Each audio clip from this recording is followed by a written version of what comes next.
Queridos hermanos y amigos, el día de hoy, martes 13 de febrero del año 2024, hablemos un poco sobre la culpabilidad, la culpa. La culpa es un sentimiento de profundo remordimiento causado por sentirse responsable de algo.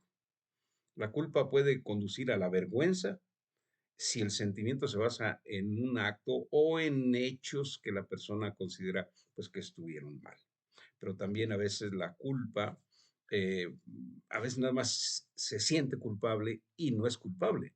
Y otras veces sí es culpable. Si se ha violado una ley moral, una persona es culpable, pues si se siente culpable, así como si no, pero si violó la ley, es culpable.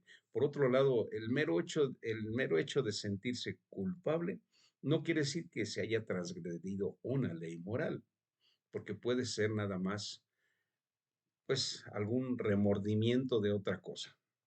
Así que es importante aclarar si la culpa tiene como origen un acto pecaminoso o un simple remordimiento de otra cosa. La verdadera culpa es el resultado del pecado y es el modo que Dios tiene de llamarnos al arrepentimiento y a la restitución. La falsa culpa es aquella que nos atribuimos debido al remordimiento por actos pasados o a la incapacidad de vivir a la altura de nuestras expectativas, a las expectativas de los otros, de los que viven con nosotros cercanos, o incluso a causa de que no sabemos por qué viene esa culpa. Y bueno, veamos el caso de Adán. Cuando Adán comió del fruto del árbol prohibido, Dios lo buscó y dice, Adán, ¿dónde estás? Y el hombre contestó, escuché que andabas por el jardín y tuve miedo porque estoy desnudo. Por eso me escondí. Génesis 3:10.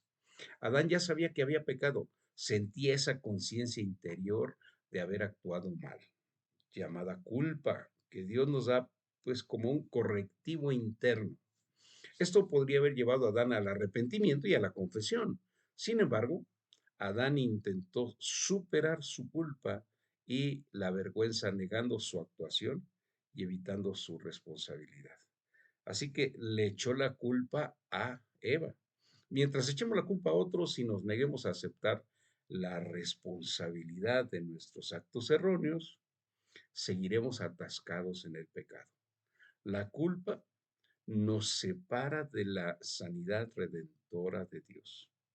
Dios nos invita a reconocer nuestro pecado y confesárselo. Y cuando lo hacemos, Dios es fiel y justo para perdonar nuestros pecados y limpiarnos de toda maldad, como dice 1 de Juan 1:9. Veamos el caso de Judas. Judas fue un discípulo de Jesús que lo traicionó entregándolo a los sacerdotes y a los fariseos para que lo juzgaran y lo mataran. Y Mateo, el Evangelio de Mateo registra el remordimiento de Judas. Cuando ve que los líderes entregan a Jesús ante Pilato con la intención de matarlo, en Mateo 27:3, Judas expresa su propio arrepentimiento y la inocencia también de Jesús.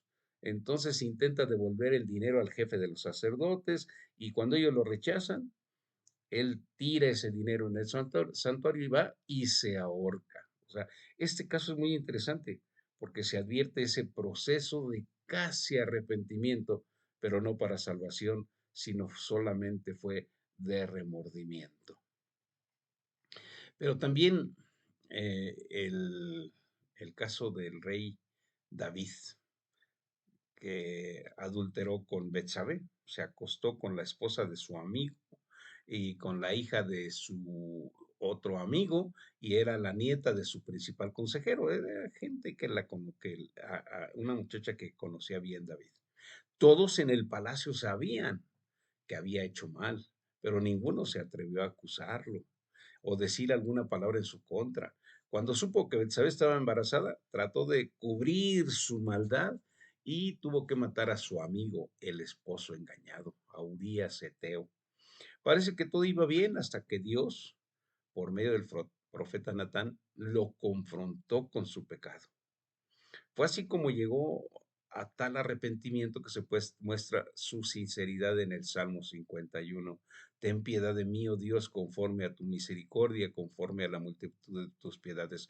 Borra todas mis rebeliones, lávame más y más de mi maldad y purifícame de mis pecados, etcétera. Es un, un salmo muy bonito de verdadero arrepentimiento. Contra ti solo he pecado y he hecho lo malo delante de tus ojos, para que sea reconocido justo en, en tus juicios, en tu justicia. Pues soy pecador de nacimiento. Así es desde el momento en que me concibió mi madre. Y, y David se arrepiente. Ese salmo es precioso. Pero también David aborda su propia culpabilidad. Ya vemos en el Salmo 32 que dice, mientras me negué a confesar mi pecado, mi cuerpo se consumió y gemía todo el día. Día y noche, tu mano de disciplina pesaba sobre mí. Mi fuerza se evaporó como agua al calor de verano. Y estos dos versículos muestran esa lucha interna que sufre cualquier ser humano que ha pecado, sea creyente o no. Pero nuestra tendencia es callar nuestros pecados, escondernos de Dios, acallar nuestra conciencia con otras voces que nos hablen mucho más alto. No queremos confesar para descargar nuestra conciencia, sino nos queremos castigar nosotros mismos soportando el sentimiento de culpa. Y si ya no podemos, lo hacemos como Judas, fue y se ahorcó. La culpa originada por un pecado exige comprender la confesión y el perdón. Este tipo de culpa es saludable cuando la activa el Espíritu Santo que obra sobre nuestra conciencia. El individuo entonces debería desear hacer algo respecto a la conducta pecaminosa. ¿Y qué hace?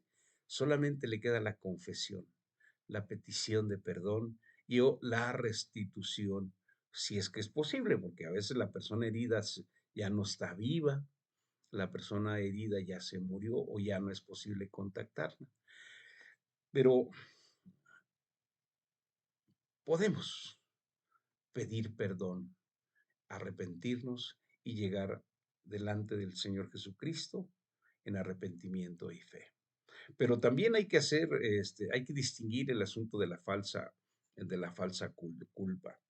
Y quizá el sentimiento de culpa por una situación en la que el individuo no cometió ningún pecado identificable procede de esa sensación de indignidad enraizada en la infancia de la persona y hace que se sienta inútil y sin valor y que no hace nada bien. Así que es posible que lo culparan o lo castigaran por cosas que no hizo. Pues el papá y mamá pudieron influir en todo esto o que lo tacharan de inútil. Ujú. Así que es útil que el individuo cuente su historia, no para pedir perdón, sino para manifestar oralmente sus sentimientos sacándolos a la luz. Así que bueno, hay que confesar. Cuando encontramos que sí estamos culpables, confesemos nuestra culpa.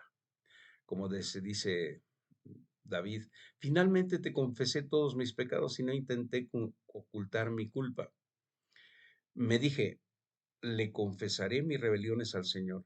Y tú me perdonaste, toda mi culpa desapareció. Por lo tanto, que todos los justos oren a ti mientras aún haya tiempo, para que no se ahoguen en las desbordantes aguas del juicio. Pues tú eres mi escondite, me proteges de las dificultades y me rodeas con canciones de victoria. Por eso, mis queridos hermanos, quizá como conclusión, podemos decir, aclaremos la fuente de nuestro sentimiento de culpa. Arrepintámonos de nuestros pecados, confesemos nuestros pecados a Dios, confiemos en que Dios nos perdona y disfrutemos la comunión con Dios y la felicidad que nos trae la presencia de Dios. Que Dios te bendiga.